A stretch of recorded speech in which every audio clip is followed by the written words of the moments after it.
Has had some pretty thick fog, and Kristen has a time lapse that is absolutely incredible. So I really want everyone to take a look at this. Yeah, take a look at it. It is so neat. It almost looks like a river of water as it goes through the city. And it's so neat to see the lights kind of reflecting through the low clouds and the fog. Of course, this is a time lapse, so it's sped up, and this is what it would look like if you could see it in fast motion.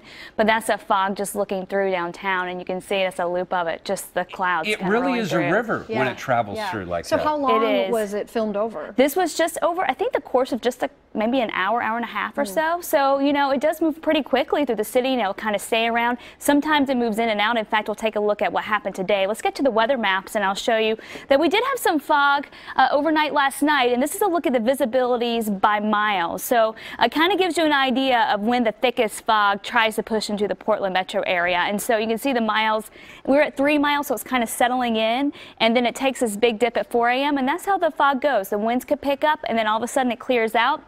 We go to 5-mile visibility by 5 a.m. Then it really drops, and you get between 8 and 9 a.m. And that was this morning, and we just had 0 visibility. Of course, we had the low clouds stick around through the early part of the day. By 2 p.m., we started to see the visibility improve, but the cloud cover did not. We didn't get any sunshine going today, and tomorrow we'll be hard-pressed to get sunshine going again either. In fact, tomorrow we'll add a few sprinkles, maybe even a stray light rain shower or two here and there. This is a look at the visibility right now through the valley, and you can see it's taking a little bit of a dip in Corvallis. Nothing too tough to handle. Back toward Astoria, we had some very thick fog there this morning as well. But right now, just watching for a few sprinkles. You can see some of that trying to happen just north of Portland, and then also east of the Cascades back towards Madras, and trying to push into Bend right now. Very, very light spotty rain, and temperatures so mild that we're not seeing anything close to snow or freezing rain at this point.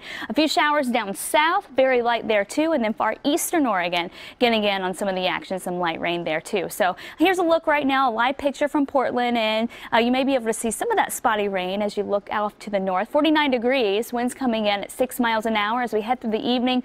More cloud cover than anything else, but you may have to dodge a few sprinkles from time to time, and we'll have to watch for that tomorrow morning as you make that morning commute. Your weather headlines, watching for a few light showers tonight, and then we'll see some of that on and off through your Wednesday, sprinkles at times, and then we get rid of this system that's just so weak it's not bringing a whole lot for us. And then it's back to the fog developing, the really dense fog that gives way to sunshine for the afternoon. So Thursday and Friday looking like they could be fairly decent for us, especially in the afternoons, northern portions of the Willamette Valley down south, and maybe a little tougher to get rid of the fog altogether. And then of course, rain moves back in just in time for game day. Good thing we're all going to be watching it indoors, right?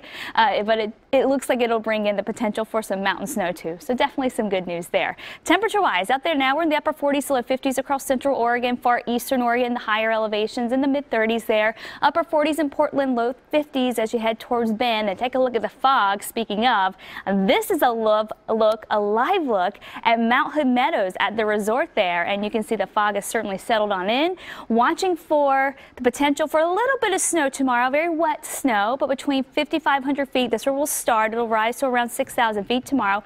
We may be able to pick up a couple of inches here and there for Meadows and for Timberline out of the system, and then it's back to dry for the rest of the week. But take a look at the weekend. Saturday we're dry, and finally we start to see the snow levels drop just a little bit by Sunday, and we're going to keep the potential for rain and snow going through next week. So we do change our pattern up as we go into next week to a wetter pattern. And that's going to mean the potential to pick up more snow for the Cascades. Right now, it looks like the snow level is going to be right around 5,000 feet, so it'll be close to see how much snow we'll actually get for our resorts. Still may be a tough one for Ski Bowl, but I think higher up like Timberline, and you have Mount Hood Meadows, and of course back out towards Mount Bachelor, we could actually get some decent snow going the second half of the weekend and next week. But for now, we're staying mainly dry. Just tomorrow, dodge shower here and there, fog and sunshine Thursday, Friday, and temperatures stay warm, highs in the 50s. I know you said you're looking at some of those long range forecasts, but hopefully somewhere down the road we can get a little bit of snow. Let's see. Okay, fingers crossed for late February at this point. There you go. Because it's not looking great for now. All right. Thanks, Kristen. Just ahead.